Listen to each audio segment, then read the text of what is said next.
So I'm happy to welcome you to what is the last panel before the films, Visualizing German Blackness and Artists in Context. And we're moving from text through photos to painting. And I'm very excited to be moderating this panel because I'm very excited that we're going to hear Daniel Kojo-Schrader speak.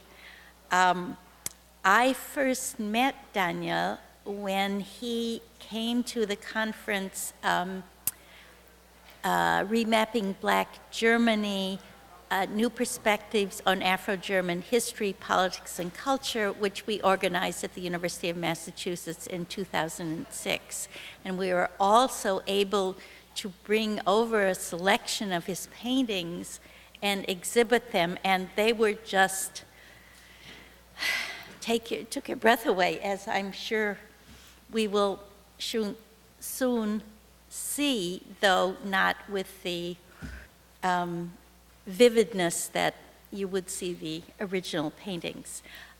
So after Daniel presented at the conference, he then was invited by Christian Rogowski to become a Copeland Fellow at Amherst College, an artist in residence, and then we just loved him so much in the Five College area, we couldn't let him go away. So now he is Associate Professor of Art at Hampshire College, I think for the duration. So we are very happy, and we're also happy that since Sonia Donaldson is coming to Hampshire, and we have a real critical mass in the Five College area. So you will want to come visit us next year at about this time when the next installment of this conference takes place. Yes. So let me tell you a little bit about Daniel. He received an MFA from the Academy of Fine Arts in Munich.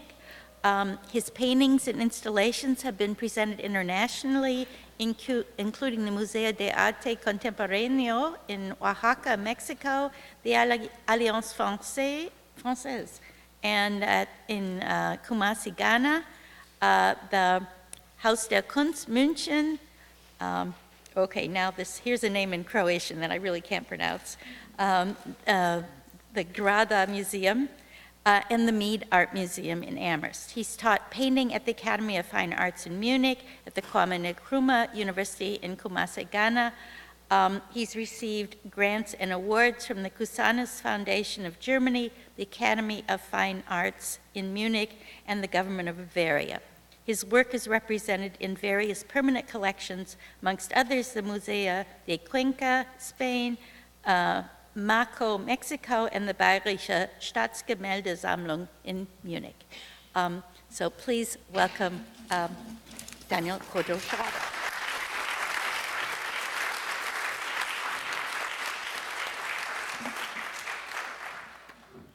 Thank you, Sarah, for this introduction. How are you? I'm very happy to be here, and I want to start my presentation by really express my thanks and gratefulness to Rosemary Peña, whom I actually met at this very conference, Remapping Black Germany, in UMass in 2006 for the first time, and also Tina Kemp for being such a wonderful host here at this beautiful college here, and and thank you all for this great conference. I enjoyed the last 2 days a lot, and I really appreciated how every panel basically had some surprises, and it was very rich. So I want to start my presentation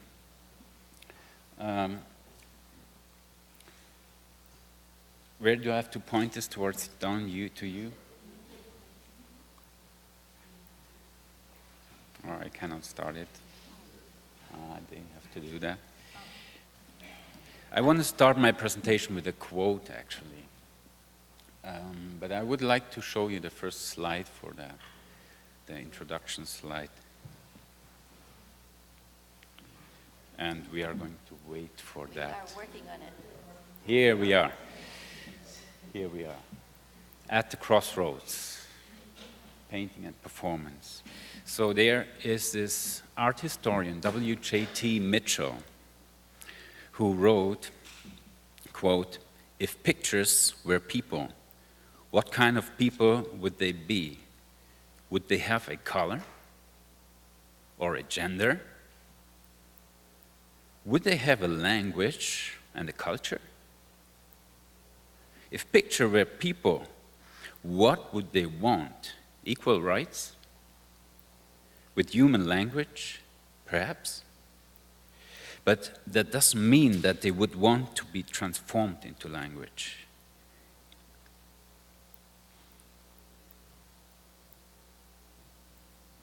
In Mitchell's eyes, pictures want one thing, above all, to be recognized as complex individuals, which, like people, have multiple subject positions and identities.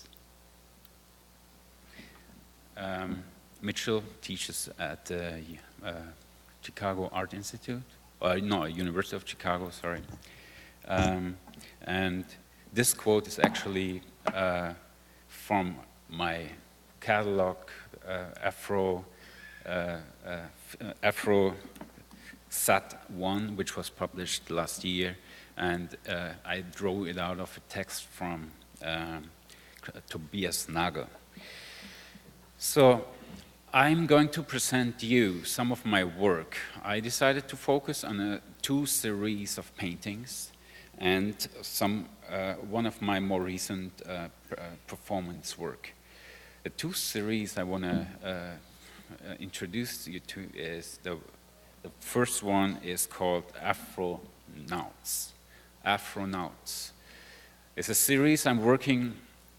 I started in 2000 or 1999 to work on this series, Afronauts, and ever since this series is transforming. It's in terms of in terms of scale, in terms of location, in terms of subjects.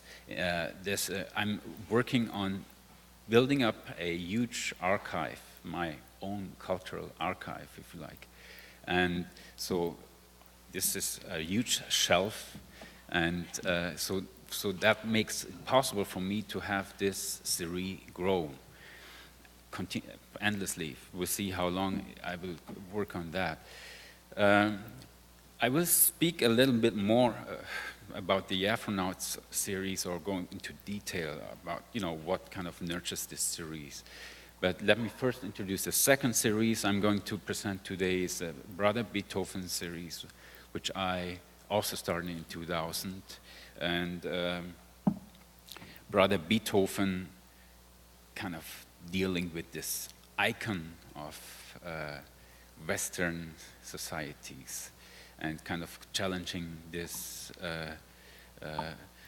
existence by first naming Brother Beethoven, and trying to push this icon in a different context. That's what I'm interested in. That can be done by language, and I'm trying to do this on a visual way also by working with multiple layers. And in terms of working, as I'm always working simultaneously on various series. So this is just two of them. There's others called Stop, Look, Listen.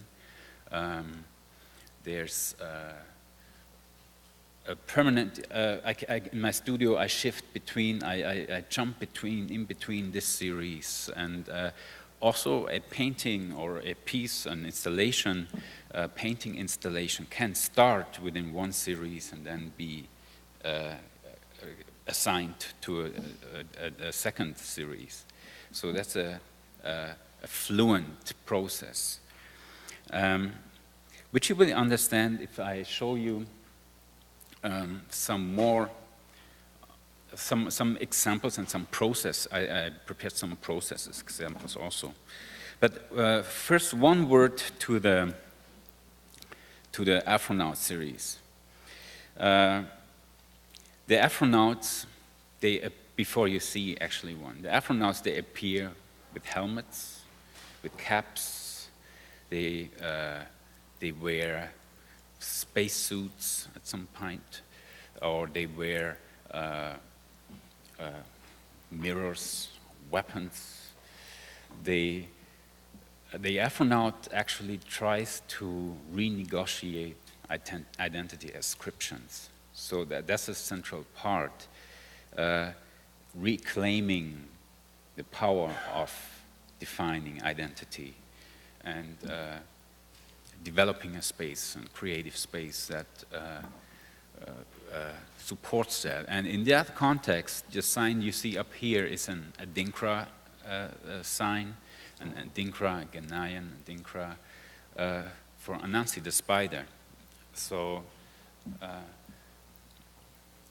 the spider is an amazing animal, creates these webs on a doorsill, for example. It's probably it's the only creature that can move in space where nobody can actually move, by having this web, creating these webs in spaces in void, and be at one point here and then next an hour later over there, and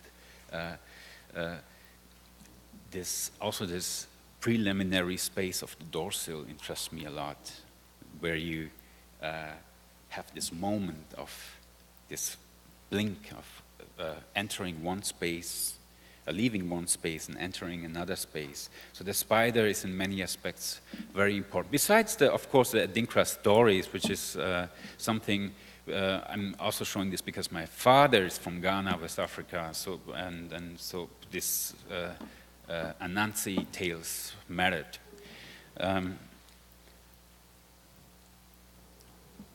So that's a shift to Sun Ra.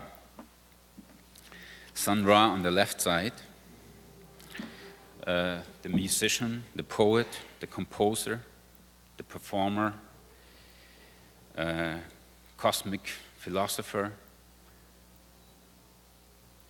These glasses that kind of talk about blocking, kind of talk about an internal sight, an internal view, but also orientate way in a distance that we cannot imagine really. So they are clearly not something just to focus on in reality. They go beyond that here in that image. Important for myself in this image is the hat also. The hat that kind of is almost like a crown or an umbrella or something out of space almost. Then we see on the right side George Clinton.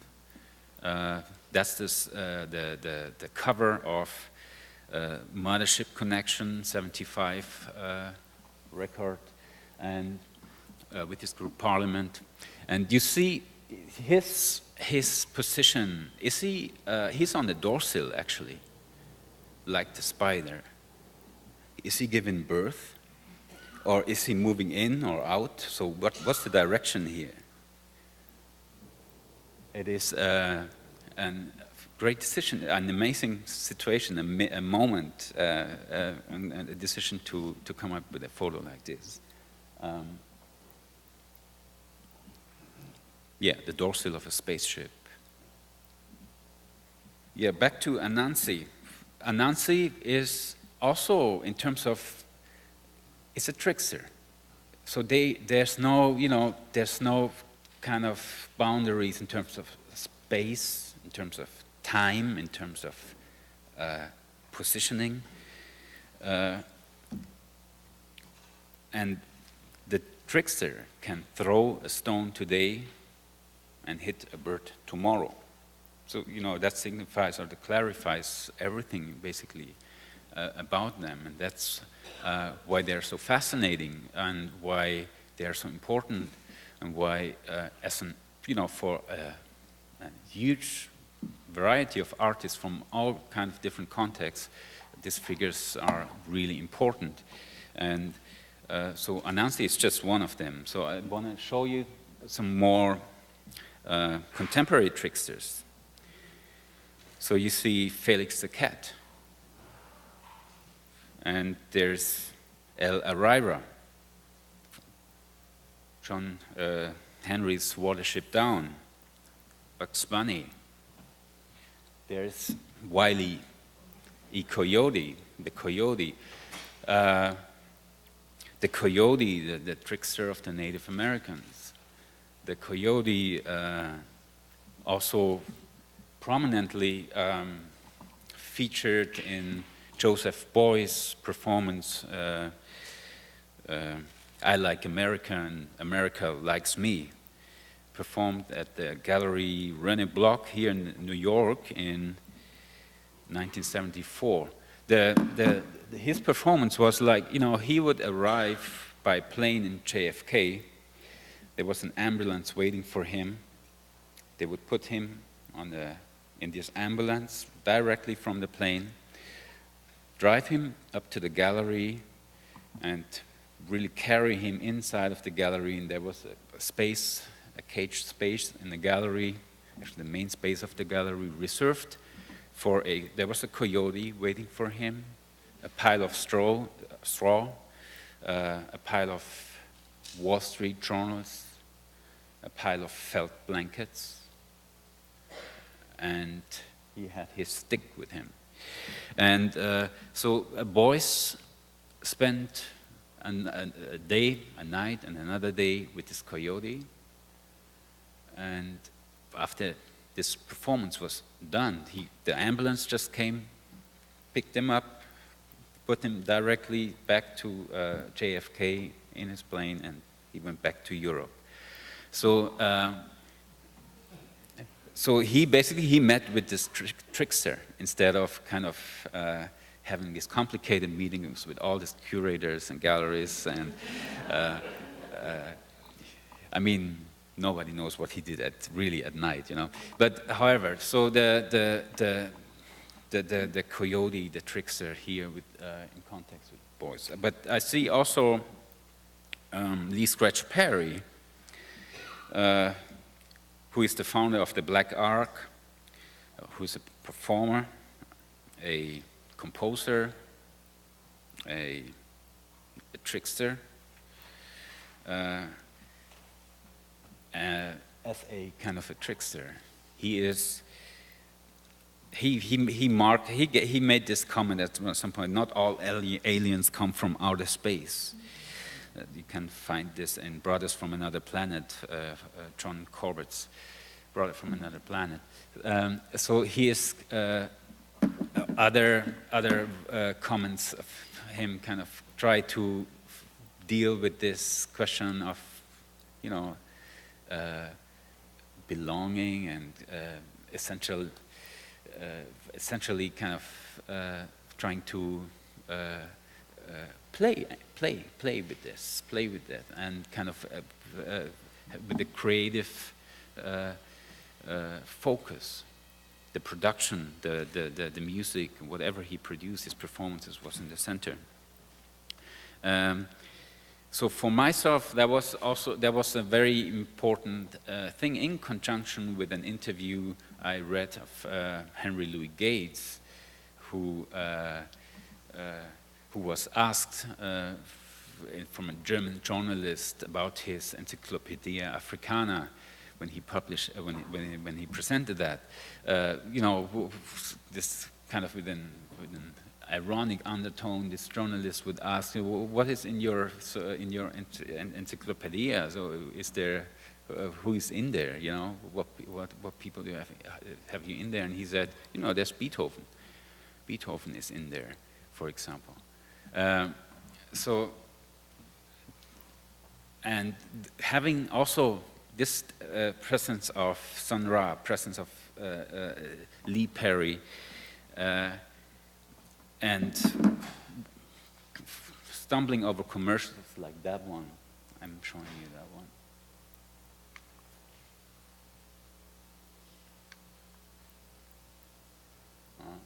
I think you have to start that one down there.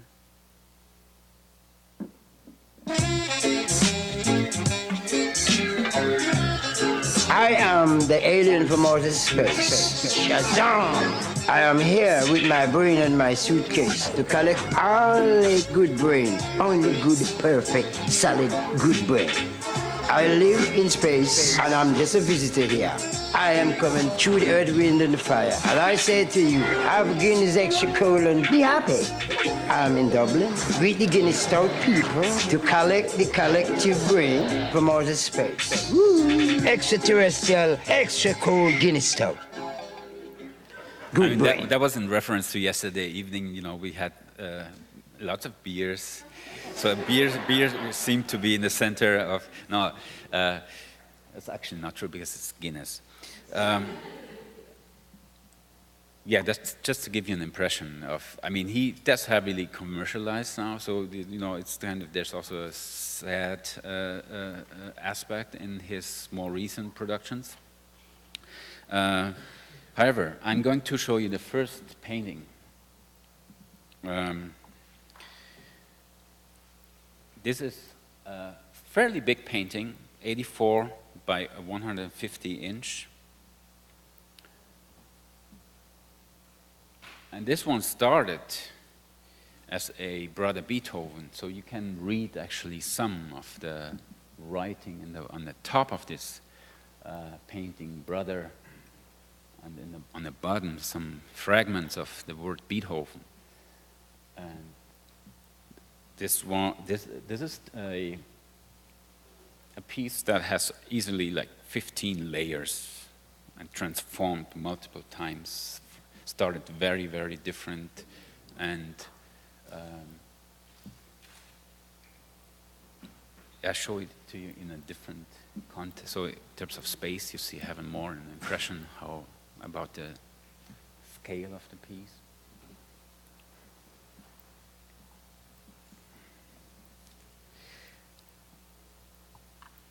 So you see an umbrella, you see an iron, you see a crown, writings, signs, navigation signs.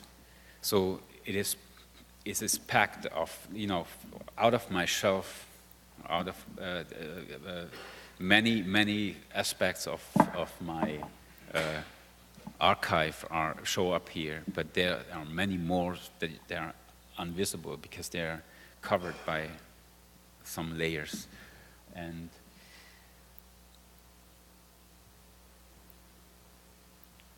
talking about this archive, this is that's here the book cover of Hito Steyer's "Can the Subaltern Speak German? Social Theory and Postcolonial Criticism." I was really, I think, you know, this cover, you know, this umbrella, the shelter, isolation, communication, all that kind of what we can connect with an umbrella, with this simple umbrella. So you see actually the conference painting. You see also a fragment of an umbrella on this painting there. So I became interested in the umbrella, and you find the umbrella reappearing in many ways, and I also have a huge collection of umbrella images in my digital archive. So, for example, in relation to power, hierarchy, that's a photo shot in the Allgäu, in the very south of Germany. This Allgäu, Allgäuer is a small sea fish mountain tribe. Algarves are a small thievish mountain tribe. That's the definition I found. But I grew up there, so.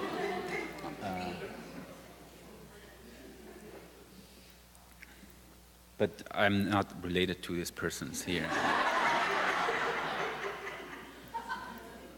I thought it's interesting also the marks on top that kind of confirm the umbrella. So this image has many aspects. It's really interesting. And that's one of the, that's how I, somehow translate it. That's one painting. It's 52 by 72 inch, one of my mid-size, I would say, mid-size paintings. That one I did when I was in Ghana, working at Kwame Nkrumah University, in a studio there. And it's using found objects and, again, lots of the symbols and items of my archive. Another umbrella. Photo of my collection.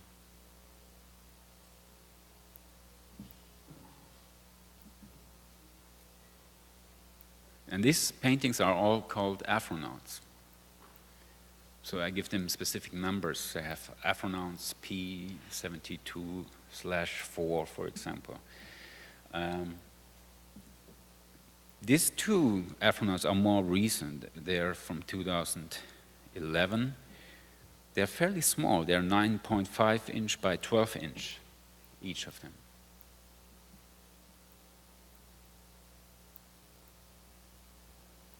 And I was doing them when I was invited by the University of Bayreuth as an artist in residence for one semester, for summer semester.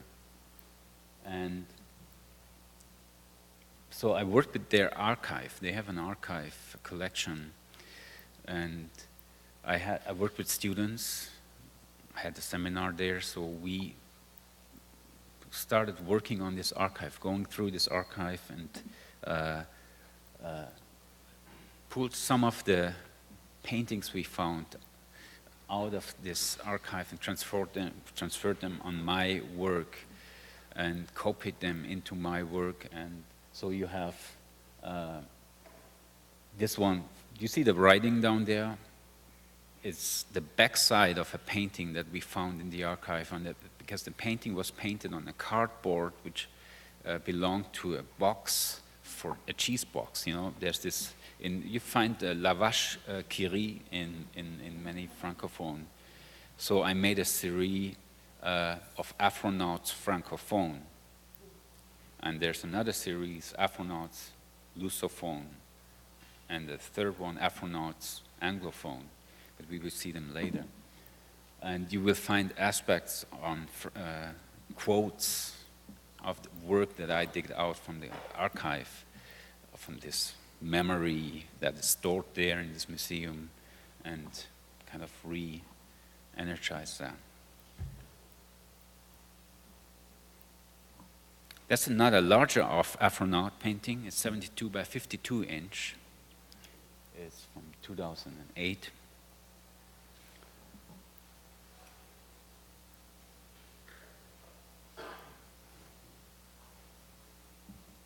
This is a painting where you can really easily imagine where, in terms of painting, in terms of skill, education, I'm actually coming from. I went to the Academy of Fine Art in Munich, and I studied in Spain, in Cuenca. Spain, at the time when, I went there shortly before the 90s, it was 89, was the capital. Cuenca was the capital for Spanish abstract expressive painting. That's the hometown of the Saura brothers, Carlos Saura and Antonio Saura, filmmaker and painter. Antoni Tapies, Millares, Sobel. These painters worked there and developed a very specific language, an abstract expressive language, different than the abstract expressionism of the US, of Klein and others, and Motherwell. So for me, that was in a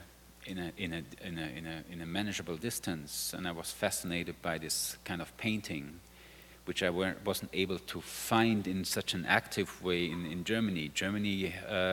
German's tradition of abstract expressionism couldn't develop because the Nazis stopped it. Nazis, Emil Schumacher started to work that way after the war, but it's a huge cut, it's a huge gap there. So in Spain, it was for me it was way easier to meet professors and teachers and artists really involved in that and who lived that kind of painting. And this painting shows you the where I'm coming from painterly, from this really deep interest in abstract expressionism. So we talked a lot about umbrellas. If you turn an umbrella upside down, it's a satellite dish, and already the umbrella is a communication tool, you know, inviting somebody to walk under an umbrella is really, I mean, it's a very communicative situation. These tools are also built in order to communicate and to send and to receive. Also this direction, it's pointing out in the upper right corner, this antenna thing, and you have the mirror, it's a diagonal basically. So aesthetically, it's a statement here, and you find the same thing here. That's Yves Klein, another very important figure for me personally, it's like Beuys, a source and influence. This piece is called Leap into the Void. And this was done in 1960. And the fascinating thing for me here is, you know, this is a 10-feet wall here, you know, and he jumps off this wall with this the body language, the notion of, you know, he's going to continue like the satellite ball direct. He's going to jump further and further up. There's no gravity, you know, there's no such thing. He never is going to, there's no need to worry about landing, or it's not about jumping down, it is about jumping up somewhere, and connecting somewhere else. I mean, he's the painter of void, painter of the void, his blue paintings, of course, but this image is, I mean, there's a lot to talk about, the train and the bicycle and the street, you know, and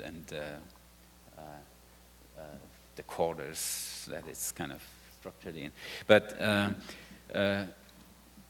I connect this to the satellite dish. I connect that this photo to communication, to the spider, to Anansi, to the door sill, to the space, claiming space, defining space that is not actually really defined, and or a space where we have multiple ideas of or concepts, and I refer this to our situation here and to this conference, to the bigger idea of what we are working on. That's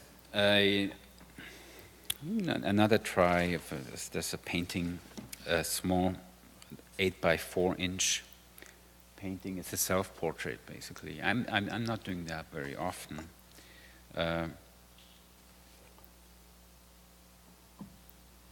There are other references here. You see the writing, and it's marked out.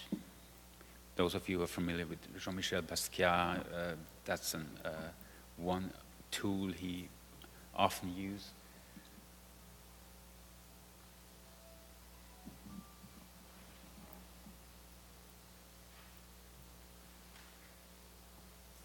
This one is 24 by 35 inch.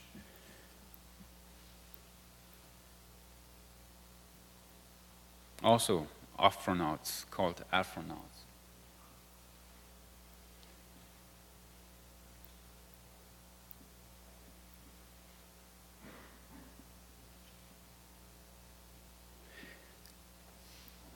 In the back, you see some letters, some writing, some notes. And I think of my paintings often as a palimpsest. You make a statement, you scratch it down, you reconsider it, you put another layer on it, but keep the information that was there before somehow, make sure it influences the next layer. And at some point we go beyond the visual. This information is passed in a different way. So there's, in these paintings, the materiality is very important. So that's why they actually don't work here really. Because this is not just the final image, so you have all this information of previous layers really inform the whole piece until the very last layer.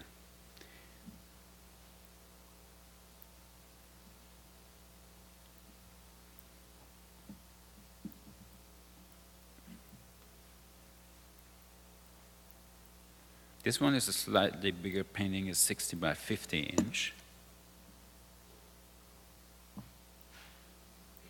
Astronauts.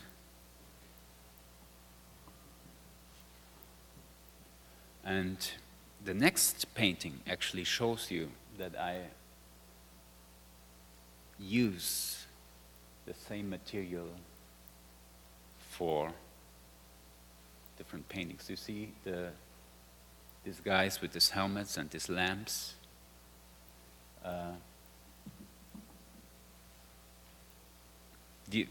This is just another photo in my image that I use, and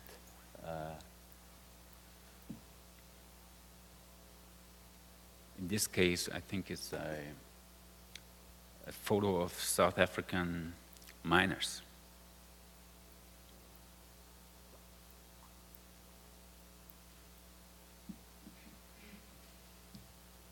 Like one of the previous paintings, this one here is done during my time at Kwame Nkrumah University in Ghana. It's also called Astronaut. And I think I used some flower sacks here as a canvas replacement.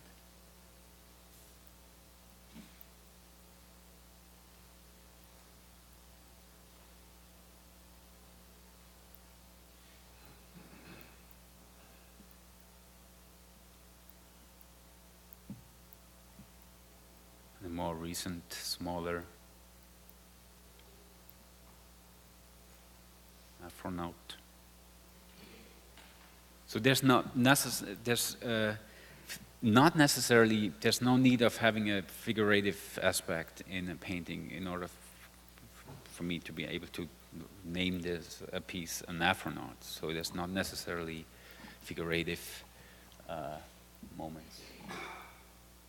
So you see here astronaut's lusophone.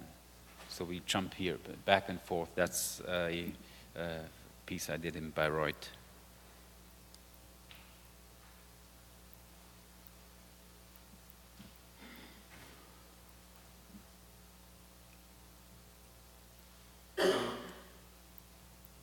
This is a diptych. So there's two pieces.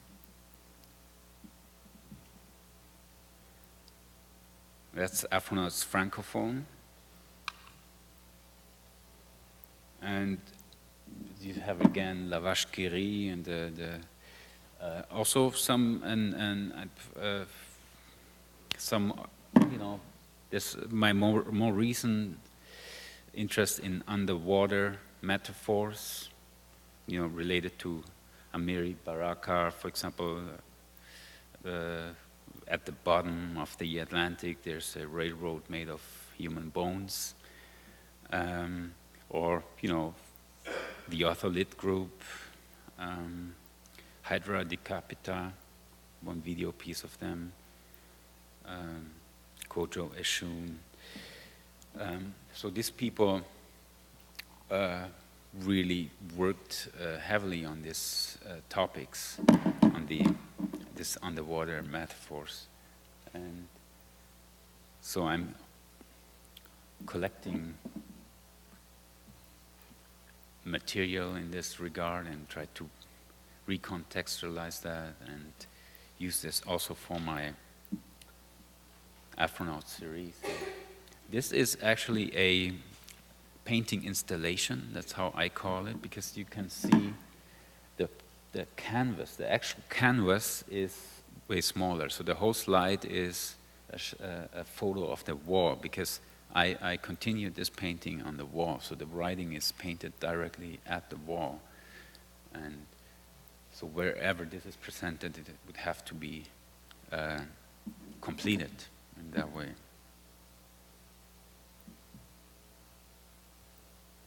And here we see Afronaut Anglophone.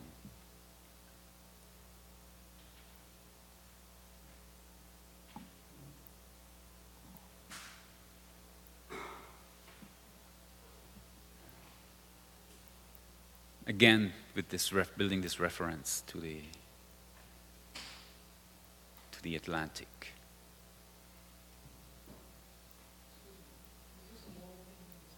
That's the same concept, yeah. So you see in the center the actual canvas, and then the painting is continued on the wall.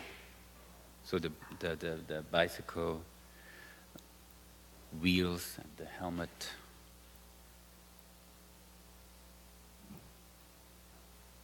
are painted on the wall.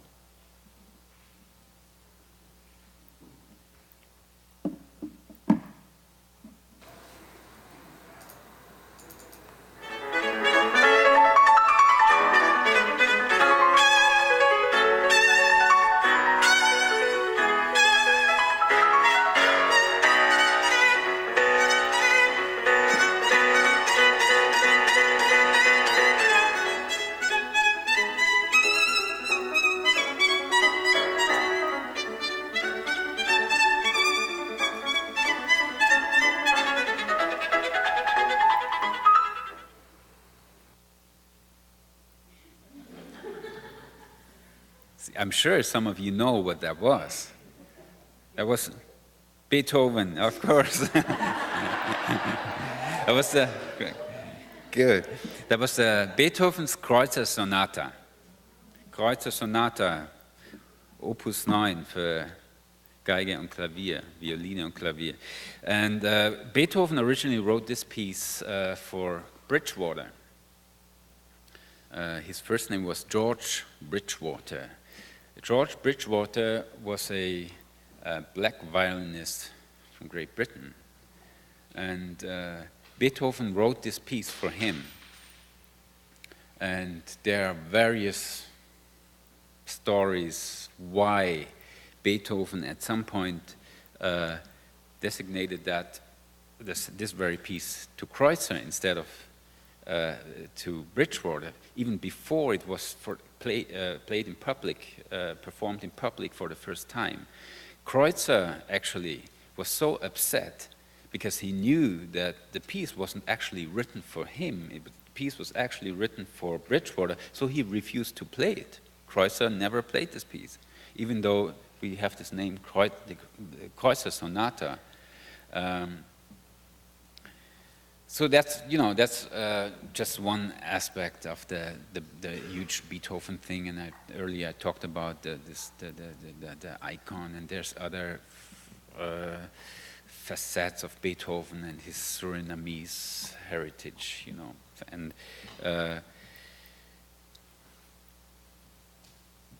for my work, the sound of Brother Beethoven is great. Brother Mozart wouldn't work like that, you know. So, so Brother Beethoven really makes a difference, and so it's just great to then, after this a decision like that was made based on sound and based on Kwame Appiah and Henry Louis Gates, roughly, if then some additional information comes up, it's just great. So we see some Brother Beethovens here. Technically, it's the same process, like in the Afronaut series. It's a layer-based thing, and as I mentioned before, they can change their position. These paintings can transform to they can become Afronauts, and then a week later they turn into Beethovens. This one is 67 by 82 inch on canvas.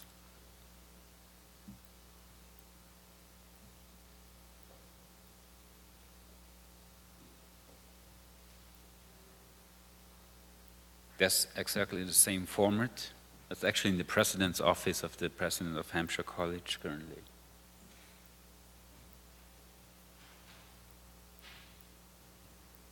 So you have these water references, you have the umbrella, you have the communication, you have Beethoven. And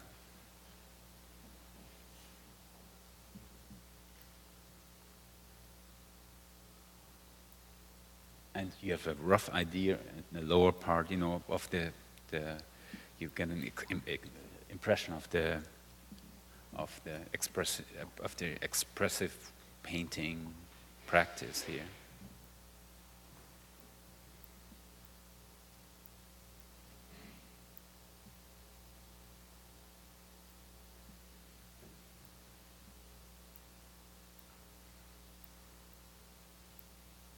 That's 40 by 62 inch. On the left side, you see something like a face, and then you have some lines that kind of could remind, like the crown that we saw before, you know, just like, but, and some writing in the back.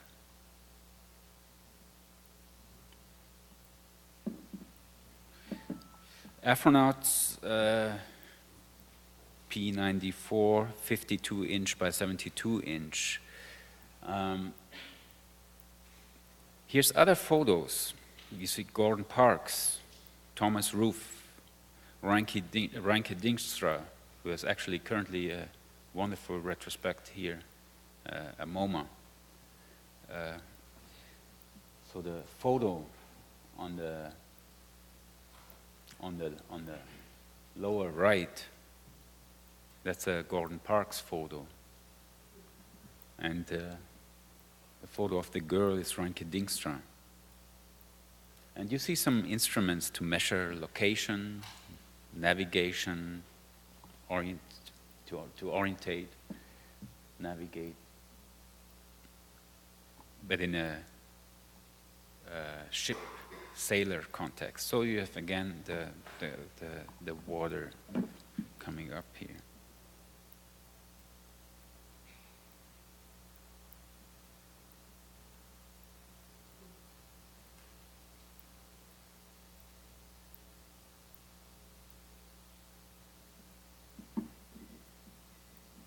I found this photo always fascinating, and also even more, you know, the two white dots on the left and the right. And there's two vanishing dots closer to the head.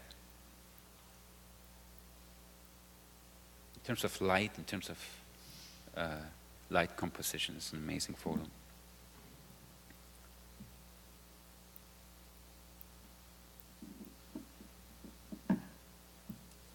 This is a 72 by 52 inch Brother Beethoven. And I will use this painting because I documented some steps, maybe the last 4 or 5 layers There were previous layers of that, but I didn't take photos of that. But I made photos of the last 5 layers. That's the final painting here. And I mean, you see, there's something like a basketball down there, and there's a crown, and you have vaguely the idea of some writing on the top. And that was probably 5 days before it was finished, this very painting. It looked like that. So there's hardly, you can hardly make any connection from this one, but the next one is already, something shows up. Some of the writing and some structures that you see in this umbrella are still in the final piece. And here, what later becomes the basketball, you see this is this white huge dot the astronaut is pointing towards.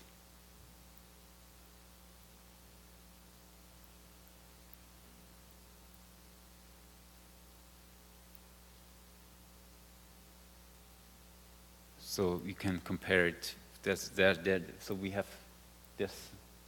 You can make clear connections here in this, having the slides side by side here.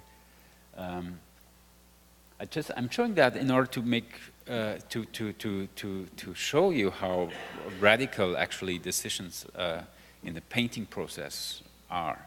How at moments, you know, very hurtful. They can be very tough, you know. So, and I think I always say also to my students, I mean, if the moment you start to like something, a specific area in your painting, then you are in trouble.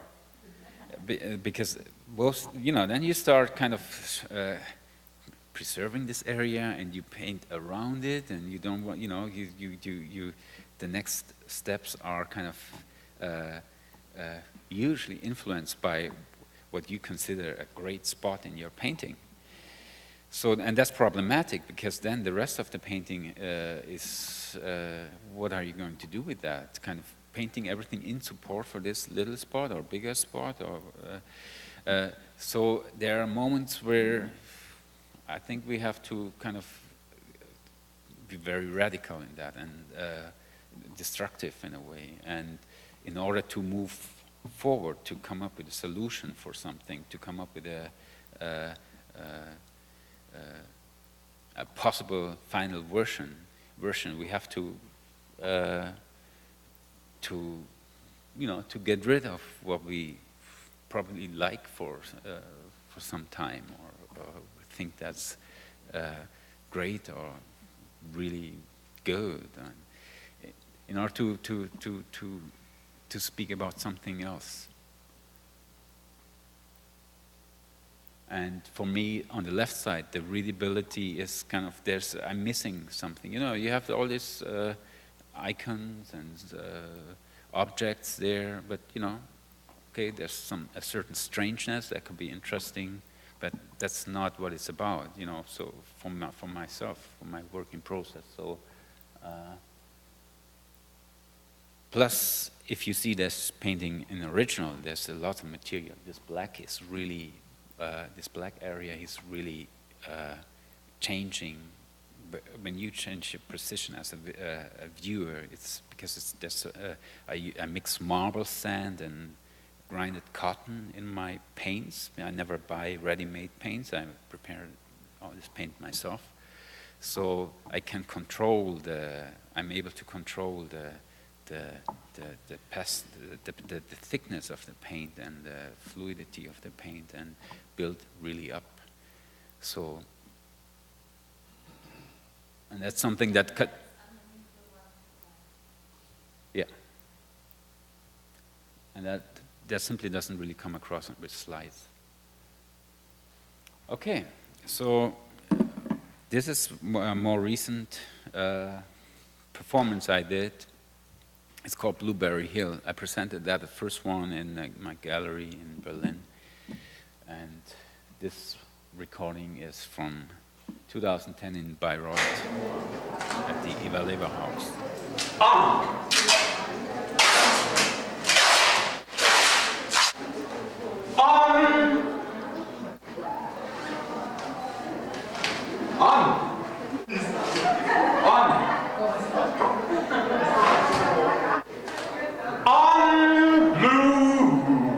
Blueberry Hill, up on Blueberry Hill, nothing is real.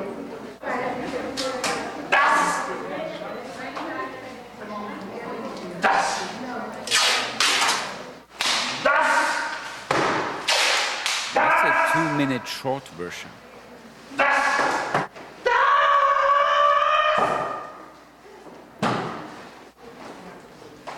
Originally, this performance is 8 minutes and 40 seconds.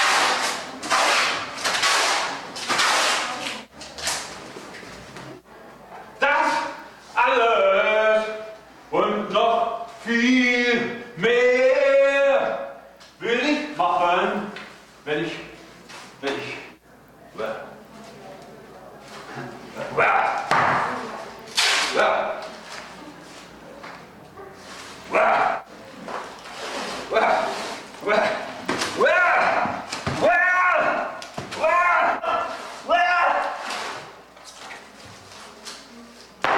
Well, it must be South Carolina.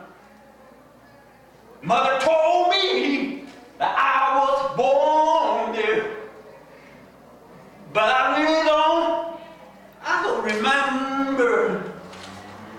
I don't remember. I don't remember.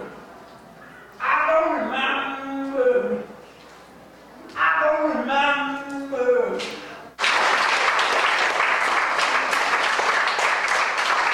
Yeah, so I'm moving through 2 rooms. There's an umbrella involved, a spacesuit, tape, paint, voice, and body.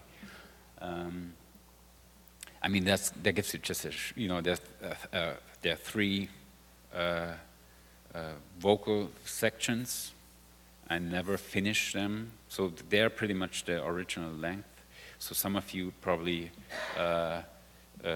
remember this song, Das alles und noch viel mehr, Rio Reiser, Tonscheine Scherben, but I don't finish that sentence.